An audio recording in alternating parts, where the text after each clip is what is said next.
Hey everyone, this is another film review with Looney Tunes Back in Action. A film released in November 2003, days after Revolutions, like I think around the 20th, and that means the direct-to-video release around 2000 will be around like July 19th, I think. The case is, has got the stars, two stars of the good guys, one star of the villain. Film title, the characters, four primary characters: DJ, Kate, Bugs, and Daffy, standing on an X mark. There's the villain, the Acme Chairman, and his pawns, including but of course Tweety's not a pawn. Neither is the spy car or Roadrunner. Then we can see the Eiffel Tower for Paris, the Las Vegas, the Warner Brothers studio, and given 3 stars by the Sun because it's a good family featuring great cast and animation's great characters.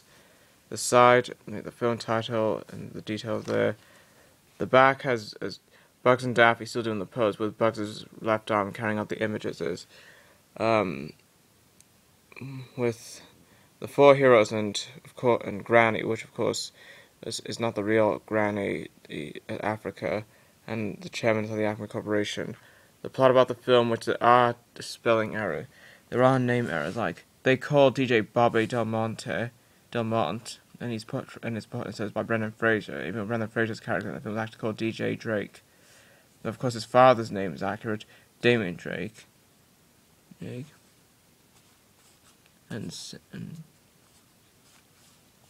all that, and all these bonus features that we see on the disc. The credits of the film, soundtrack album on Varsity Sunday CDs, the copyright details, and interactual player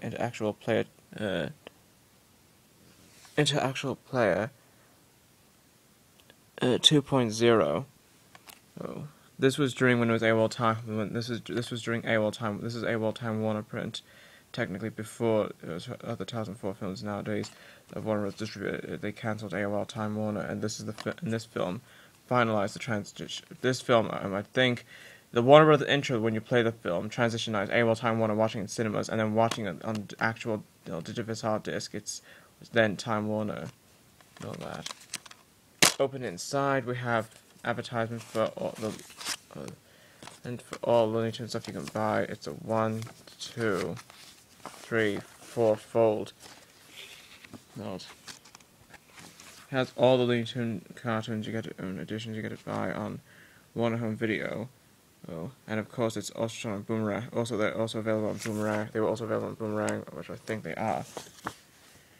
And the Looney Tunes Back in Action game you can buy on all kinds of platforms. You can go to looneytunes.com, and the animation art gallery about the cartoon characters, and to do a sketch of the Tasmanian Devil as an example.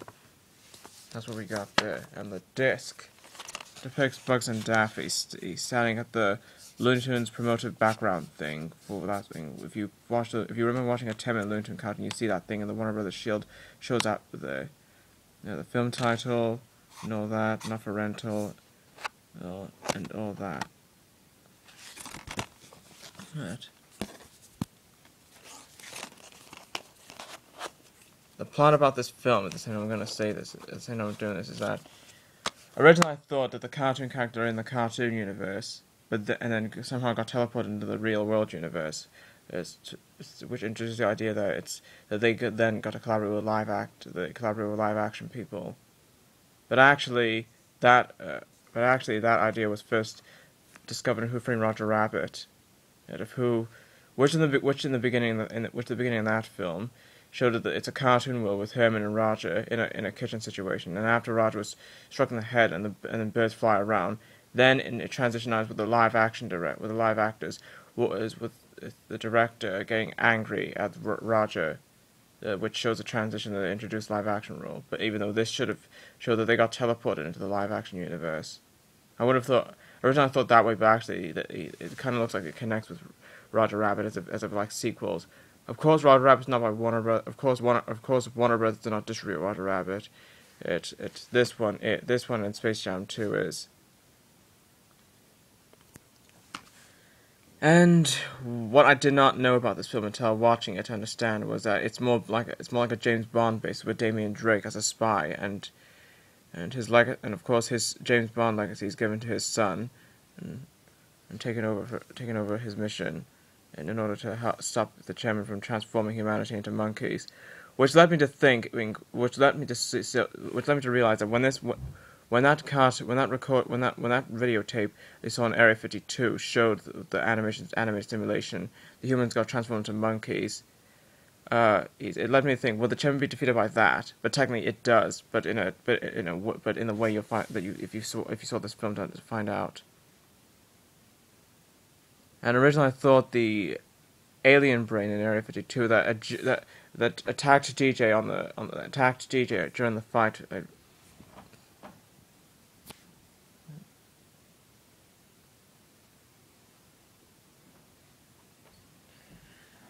Sorry about that. Now remember. The brain that attacked DJ in Area 52 attacked him. I thought it would have corrupted him, but no, he was able to struggle. He was struggling to. He did his best to struggle to get the brain off his body, as if that thing was some kind of parasite. And the one what almost creeped me out is that it brought a 5-second cameo of Shaggy and Scooby talking to Matthew Lillard in the cafe scene just after DJ got fired. Of course, they ain't the only one, but of course, I did not know this, and I did not understand. I did not know why they did that until now. It's because Hanna-Barbera, all their product, all the entire character based on product had to be distributed by WB, and Hanna-Barbera isn't the only thing. DC and W. I found out DC and WB are more connected to each other. Like this brought up when DJ they just shout out to some guy in a Batman costume, and it kind of took up. It's kind of like they got permission to do those things. Even the Batmobile, which broke the leg of the water tower when Daffy left the thing on driving without auto driver on it. And Dusty Tales, however, was only seen for a cameo in Las Vegas. Yes. And Ahmed Chen, I originally thought was said to be a very tough, powerful villain, like Agent Smith is, and like Agent Smith behaved in The Matrix and the Makuta Pterodax Bionicle. But actually, he is a little bit like that, but also a bit sarcastic. Such as when he chose the wrong remotes when he tried to reach interference of the good guy of the heroes. And the Tasmanian Devil, and one thing that was fast, the Tasmanian Devil also cleaned out the Vice President's bones. And also the law thing. And speaking of Vice President, the law thing in the deleted scenes is when one of what did kind of play funny the first time I saw that was when the guy was being caught inside a plastic wrap.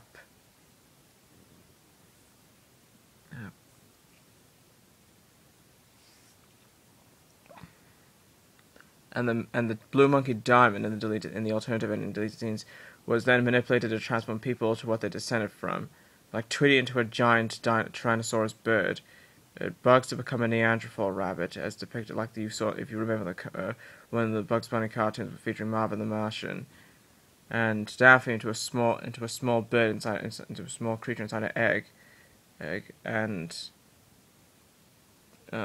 Kate got transformed into a cave woman.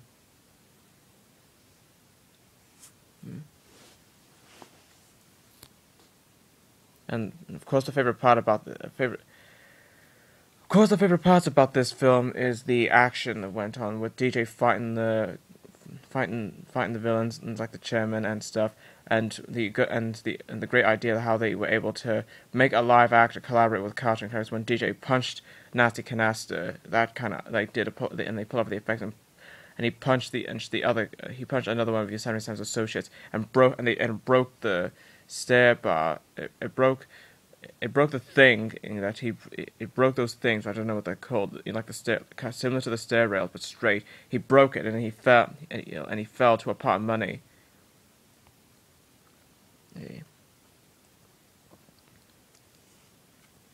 monkey. And my favorite part is to watch the chairman's transition from becoming human into monkey, and that was forever happened. And the one thing that was kind of one thing that was kind of like, what the hell is going on, is the end, and it's kind of like the ending part when, after you hear the director shout, "Cut, that's a wrap, that's it, cut print, that's a wrap, that's a wrap, that's it, guys."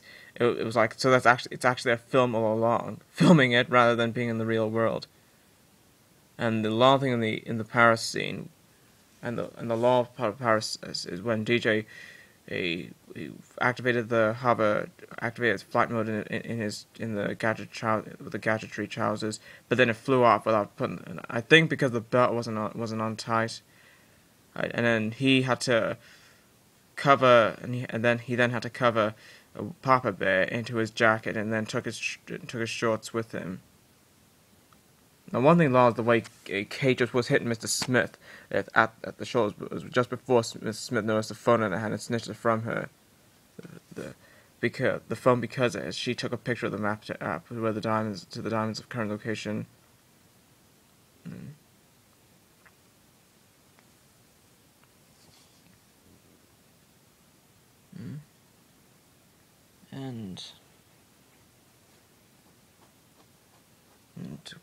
And this time, and Bugs and Daffy, of course, they are competitive to each other.